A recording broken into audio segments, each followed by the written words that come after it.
Welcome to the Asset Management Training Guide. Decrease the chances of surprise repairs by scheduling and tracking your preventative maintenance plan. Workers complete inspections, which are connected to action items and assets. Assets are important in your safety program because they fall under your preventative maintenance system. Your team is required to do pre-use inspections, report items that need to be repaired, and then track those repairs through to completion. The Safety Evolution Asset Management System is connected to the Form Builder and allows you to build specific forms for specific asset types. Completed forms and deficiencies are associated with that asset, so your team has one place to view them. First, we will look at setting up asset categories, followed by adding the assets themselves, and finally, the asset view with inspections and corrective actions. We will complete this training with how you can see critical information about your assets in the analytics system. The first place to begin is setting up your asset categories. Located within Company Settings, Asset Definitions. Start by selecting New Asset Type to set up your first asset category. Let's use light truck for this example. Skip over the Inspection Forms section, as this is now located in the Form Designer and is part of a legacy system. Asset Properties. The first property is the primary property and will be used to identify this asset within the system. The primary property is always required. This should be the identifier that your team will easily be able to identify the asset by. Next, you can add the properties that you want to track on the assets. You can select from the drop-down for numbers, currency, or long text. Some commonly track information is make, model, year, purchase price, preventative maintenance schedule, fire extinguishers, and anything else that you might have as equipment that is included in the truck. Some companies add all the equipment to the assets, then they include a checklist monthly that allows them to verify that the equipment is with the asset. Long text has a lot of different uses that you can do to capture anything you want on the asset. Select Save at the bottom. Now that we've got an asset category set up, we are going to move into adding the actual assets that belong in this category into the system. At the very bottom of the navigation bar, you're going to find assets now that you have made your first category. Now, when we go down and look at our list of assets, we can see our trucks category. When you select this category, you will be able to see existing assets and add new assets. Let's start by adding a new asset. Add the information into each of the fields. Some will be set as required and other may be optional. This is controlled by you in the asset definitions and can be edited at any time. Once you have added all the information, be sure to select Save and your asset will be added. Over time, within assets and inside each category, when you open an existing asset, you will see all the information for that asset. You will be able to see any files that have been attached, the inspections and corrective actions associated with it.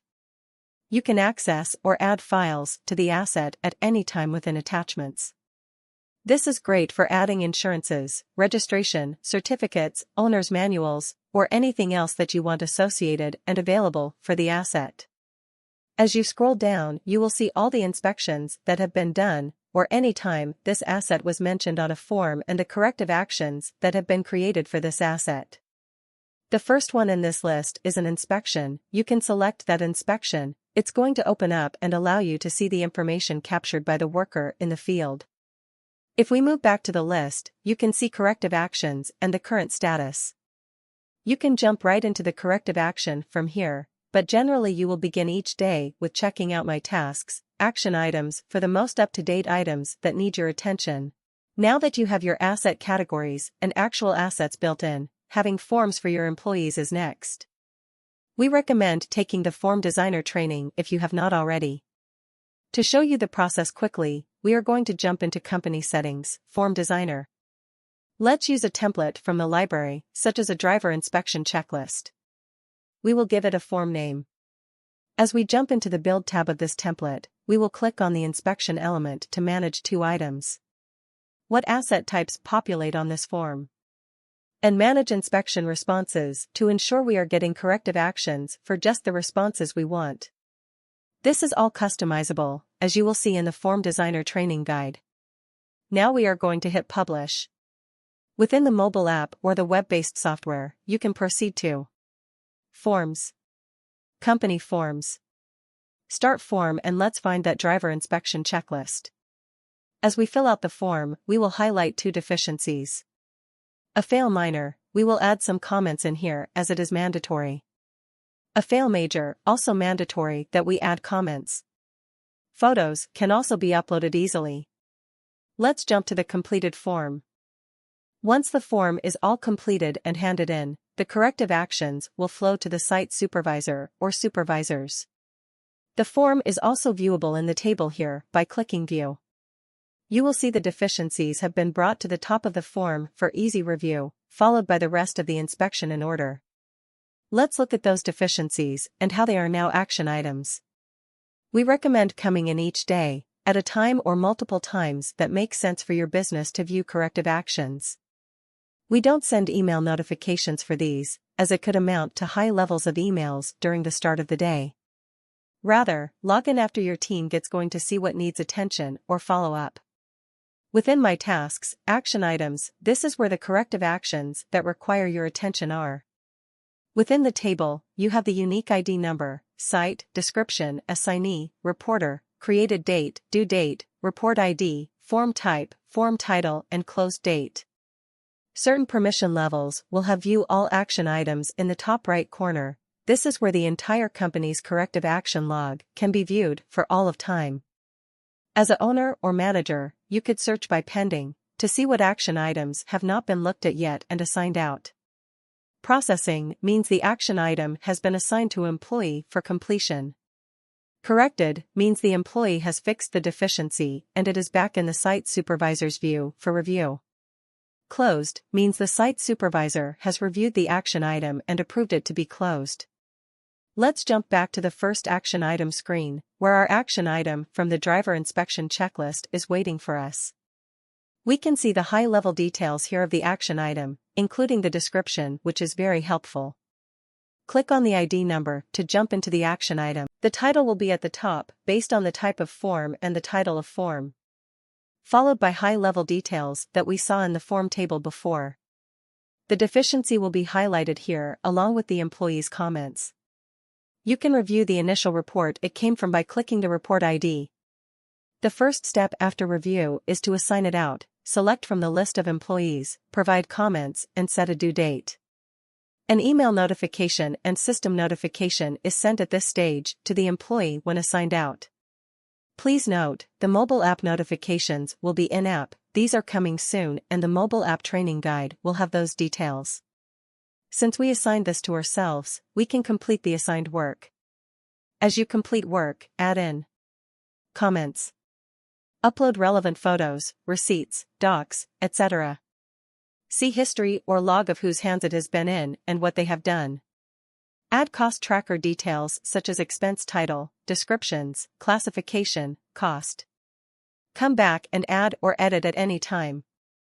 Once corrective action has been fixed or rectified, it is time to click Resolve. This will remove the action item from your view and go to the site supervisor. If you cannot proceed, clicking Revert will send the corrective action back to the site supervisor. If a corrective action is not completed by the assigned due date, an email will be sent on the following frequency. On the due date, the day after, to inform it is past due. Now that we have closed out the action item, your repair log and the analytics will absorb those updates each evening as it refreshes. Let's jump into Analytics and find the Repair Log tab along the bottom. You can use the filters at the top to drill down to the exact information you need. You will be able to see exactly how much repairs are costing for specific asset categories or specific assets. You can easily export data through the reports. Now you know exactly what assets are costing you money, or the categories, allowing you to make informed business decisions.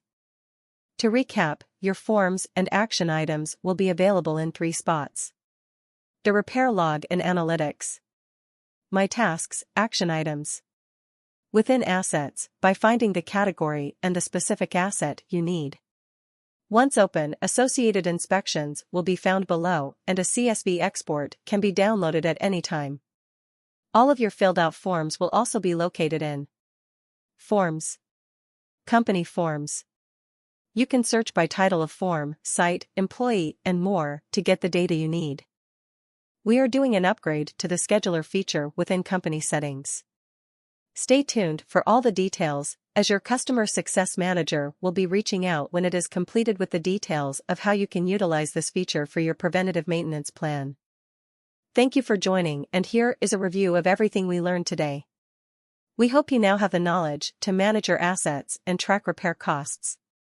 This training video will always be a resource for you and your team in the training section.